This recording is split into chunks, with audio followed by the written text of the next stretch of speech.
So we're starting on a new topic there today, lads, and it's called integration, right? And it's part of calculus. Calculus, you'll remember, is made up of differentiation, and now we're on to integration, okay? So the relevant pages there are page 26 of your log tables and also chapter 3 in the blue book, okay? So just to show you there, this is what it looks like.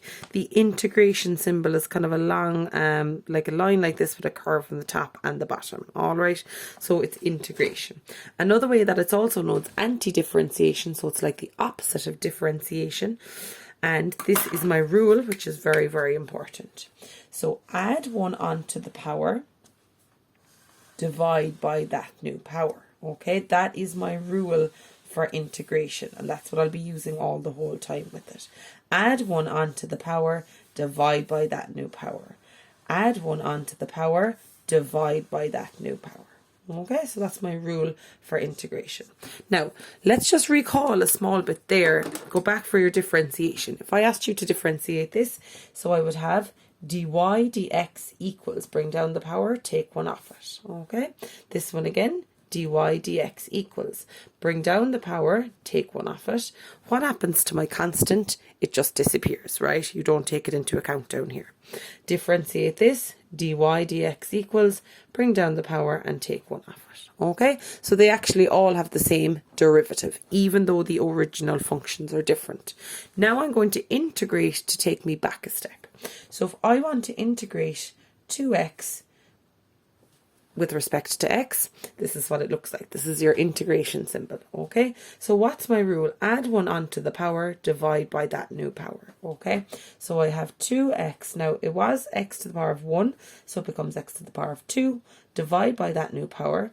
These divide by each other to give me 1, so I'm left with x squared, which is what I had at the very, very start. So it's working backwards.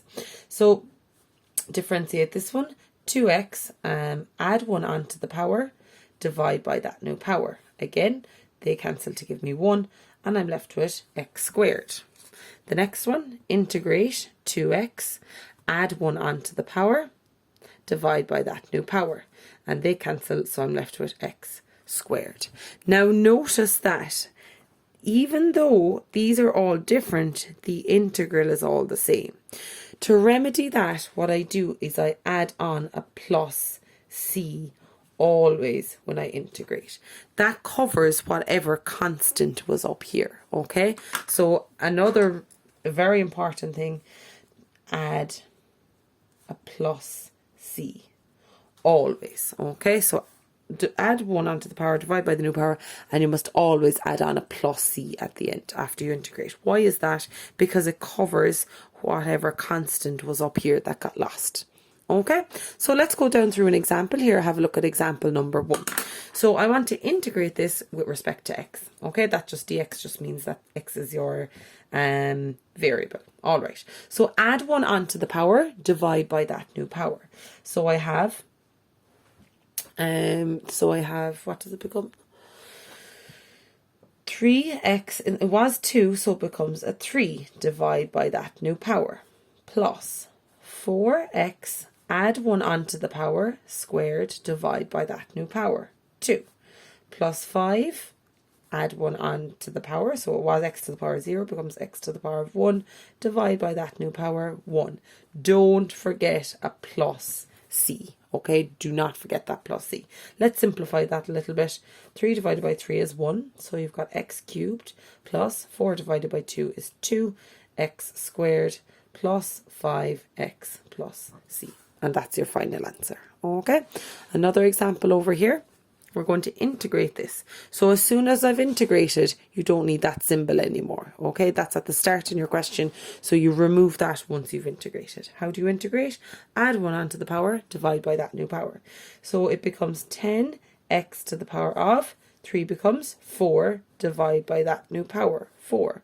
Minus 2x to the power of, it was a 2, becomes a 3, divide by that new power, 3.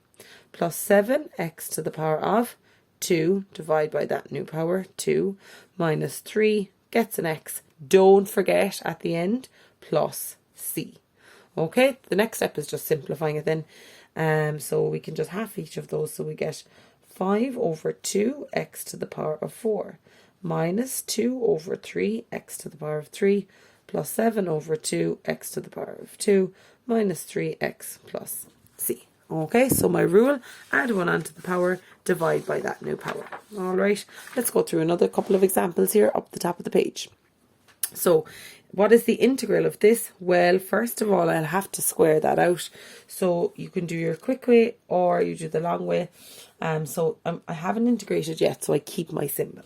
So multiply the same bracket by itself. So it's 2x minus 1, minus 1, 2x minus 1. So that is the integral of 4x squared minus 2x plus 1. It's the integral of 4x squared minus 4x plus 1. Now I have it all sorted out, so I can use my rule now. Add 1 onto the power, divide by that new power. So it's going to be 4x to the power of 3 divided by 3 minus 4x squared divided by 2 plus 1x divided by 1 plus c. So it becomes 4x cubed over 3 minus 2x squared plus x plus c. Okay, let's move over here for another example. What is the integral of 5? Okay, so the integral of 5 is, so it is, I don't need this because I'm going to have integrated. So get rid of that sign as soon as you've integrated. So it's going to be 5x to the over 1, which is just 5x plus c, whatever your constant was. Okay, so you always do a plus c at the end. Another one. So add 1 onto the power, divide by that new power. Add 1 onto the power, divide by that new power, plus c. Okay, they cancel to give me 1, so I have x to the power of 4 plus 3x squared plus c. Okay, another one over here. So you're differentiating this with respect to r. So r is my variable in this one. Okay, again, what's my rule? Add 1 onto the power, divide by that new power, plus c. Okay, you can mess that around if you want. You can get, that's 4 over 3 pi r cubed plus c. Okay, another one, let's move down here. What if your x squared is on the bottom line? You should remember from before, what happens when I bring that above the line? What happens to that? 2 becomes a minus 2. So it's the integral of 4x to the minus 2. Now I can integrate. Okay, so add 1 onto the power, divide by that new power. So it becomes 4x. Now what's minus 2 plus 1? Just a minus 1. Divide by that new power, minus 1. Okay, so that becomes minus 4x to the minus 1 plus c, forgot my plus c, which becomes minus 4 over x plus c. Okay, that goes down below again, so you can make it a positive power. Okay, over here, what is the root of x? Let's rewrite that. That's the same as x to the power of a half. So let's add 1 onto the power and divide by that new power. So let's add 1 onto that, becomes 3 over 2. Divide by that new power, 3 over 2. Okay, now how do I sort that out? Well, you can just, if you're to divide by a fraction, flip the bottom and multiply. Okay, so it will be like, or if you're not sure, you can have 1 over 3 over 2 equals 2 over 3. Okay, so it's going to be 2x 3 over 2 all over 3 plus c.